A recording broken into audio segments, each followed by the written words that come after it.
اعلان کرتی ہے ملیر ایکسپریس وے آپ لوگوں کے سامنے آئندہ چند روز میں وہ گھڑی آنے والی ہے جب ملیر ایکسپریس وے کو آفیشلی پبلک کے لیے جو شاہ فیصل کالونی سے لے کے کئیوں بعد کا پورشن ہے اس کو ہم عوام کے لیے کھول دیں گے تاکہ لوگ بآسانی جو ایئرپورٹ کی طرف جاتے ہیں وہ ایئرپورٹ کی طرف بھی آ سکیں، جو لوگ کورنگی کی طرف جاتے ہیں وہ لوگ بھی آ سکیں۔ اس میں شارع فیصل کی، بلوچ کالونی ایکسپریس وے کی اور شارع دارالعلوم کی جو ٹریفک کنجیشن کے مسائل ہیں اس میں سمجھتا ہوں بڑی سبسٹینشیل انشاءاللہ العزیز کمی آئے گی۔ اور نہ صرف ہم نے ملیر ایکسپریس وے کو بنایا ہے، جو شاہ فیصل کالونی کی کنیکٹنگ سڑکیں ہیں تاکہ آپ ایئرپورٹ کی طرف بآسانی نکل سکیں، ان کی بھی ہم نے استرکاری کی ہے، ریہیبلیٹیشن کی ہے، اور جو دوسرا پورشن ہے جو کہ کئیوں بعد کی سائڈ سے آتے ہیں اس کی بھی انشاءاللہ استرکاری 1-2 روز میں کر دی جائے گی، 2-3 روز لگیں گے تاکہ یہ پورا ایریا ہمارا انشاءاللہ ٹھیک ہو جائے۔ بلوچ کالونی ایکسپریس وے کا ایک پورشن ہمارا رہ جائے گا انشاءاللہ، اس کا PC1 فائنل اپروول کے سٹیجز پہ ہے، کچھ اس کے اندر تکنیکی مسائل تھے، وہ بھی میں پر امید ہوں پری PDWP اس کی ہو چکی ہے، انشاءاللہ اس ہفتے میں PDWP ہو جائے گی اور اس کے بعد اس کا بھی ہم کام سٹارٹ کر دیں گے۔ جام صادق برج کے اوپر تیزی کے ساتھ کام ہو رہا ہے، ٹرانسپورٹ ڈپارٹمنٹ کام کر رہا ہے، جس کے لیے میں ٹرانسپورٹ ڈپارٹمنٹ کا شکر گزار ہوں۔ کورنگی کاز وے برج کے اوپر اس وقت کام کیا جا رہا ہے اور تیزی کے ساتھ کام ہو رہا ہے۔ اگر آپ گزریں گے کورنگی کاز وے سے تو آپ کو نظر آئے گا، کام ہوتا ہوا نظر آ رہا ہے۔ اب کی بار مانسون میں انشاءاللہ جو کاز وے کے مسائل ہوتے تھے وہ انشاءاللہ کورنگی کی عوام کو،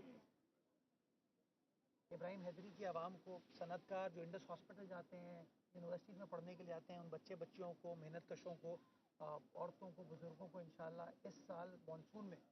ہماری اس انٹرونشن کی وجہ سے اس مسئلے کا سامنا کرنا نہیں پڑے گا۔ آخر میں پاکستان پیپلز پارٹی کے کارکنان کو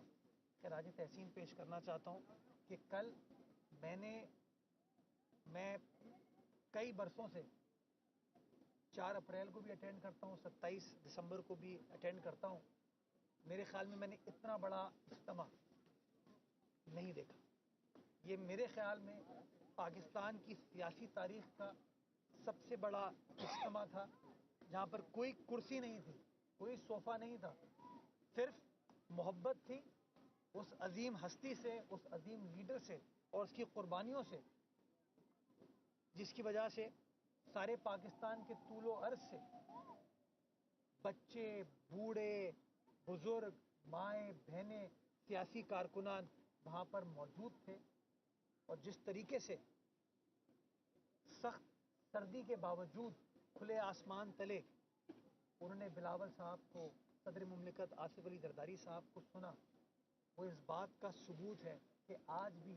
اس پاکستان میں، اس پیارے پاکستان میں اگر چاروں صوبوں کی کوئی زنجیر ہے تو وہ بلاول بھٹو بے نظیر ہے، وہ پاکستان پیپلز پارٹی ہے۔ اور میں یہ سمجھتا ہوں جس طریقے سے تجدید عہد و وفا آج بھی بے نظیر بھٹو کے افکار سے، ان کی سوچ سے، جمہوریت سے محبت کرنے والے لوگ کر رہے ہیں، پاکستان پیپلز پارٹی کے کارکنان کر رہے ہیں، میں ان کو سلام پیش کرتا ہوں کہ اللہ تعالیٰ ان کو اسی استقامت کے ساتھ کھڑے رہے، اور انشاءاللہ پیپلز پارٹی کی جو سوچ ہے فیڈریشن کو مضبوط کرنے کی، پاکستان کو مضبوط کرنے کی، پاکستان کی 25 کروڑ عوام کی خدمت کرنے کی، وہ بلاول بھٹو زرداری صاحب کی شکل میں اور آصف علی زرداری صاحب کی شکل میں جاری رہے گی انشاءاللہ۔ یہ بتائیے کہ آپ نے چاروں اطراف جو ہے کھنڈرات کی صورتحال ہے، اور یہ ٹاؤن آپ کام کر رہے ہیں، آپ کے پاس بڑی سڑکیں اور بڑے پارکس ہیں، لیکن یہ چاروں اطراف جو کھنڈرات ٹاؤنز کام نہیں کر رہے ہیں، اور ٹرانسپیرنسی انٹرنیشنل کی رپورٹ کے مطابق 70% جو ہے وہ عوام نے مخالفت کی ہے کہ ان کا کام نہیں ہو رہا ہے اور ریلیف نہیں مل رہا ہے، تو اس صورتحال میں آپ کا کام بھی دب نہیں جائے گا؟ یہ بات آپ کی درست ہے، کیونکہ کوئی شخص جو ہے، آپ جیسے جو زیرک صحافی ہیں وہ تو اس بات کو سمجھتے ہیں، لیکن ایک عام آدمی نہیں سمجھتا کہ اختیار ٹاؤن کا کہاں پر ہے، حدود ٹاؤن کی کہاں پر ہے، کنٹونمنٹ کہاں پر ہے اور KMC کہاں پر ہے۔ یہ الزام سارا جو ہے وہ میئر، ڈپٹی میئر کے اوپر چلے جاتا ہے۔ آپ کی بات درست ہے، لیکن میں دیکھیں کوئی تنقید کی سیاست نہیں کرنا چاہتا، میں کہتا ہوں یار میں اپنا کام کر رہا ہوں، سلمان اپنا کام کر رہا ہے، وہ ٹاؤن والے اپنا کام کریں، کنٹونمنٹ والے اپنا کام کریں، تاکہ زیادہ بہتر طریقے سے ہم عوام کے مسائل کو حل کر سکیں۔ میں پچھلے دنوں پریس کانفرنس دیکھ رہا تھا جماعت اسلامی کے دوستوں کی، 9 ٹاؤن کے حوالے سے انہوں نے گفتگو کی اور انہوں نے بتایا کہ ہمارے ٹاؤن جو ہیں وہ شاندار ہیں۔ تو یہ جس جگہ پہ ہم موجود ہیں یہ غالباً گلشن ٹاؤن ہے، آپ جا کے ڈالمیاں دیکھیں، آپ کو نظر آئے گا ہم پیپلز پارٹی والوں نے کیا کام کیا ہے اور ٹاؤن کیا کام کر رہی ہے. آپ 13D جا کے دیکھیں, آپ کو نظر آ جائے گا وہ کیا کام کر رہے ہیں. تو یہ بدقسمتی کے ساتھ میں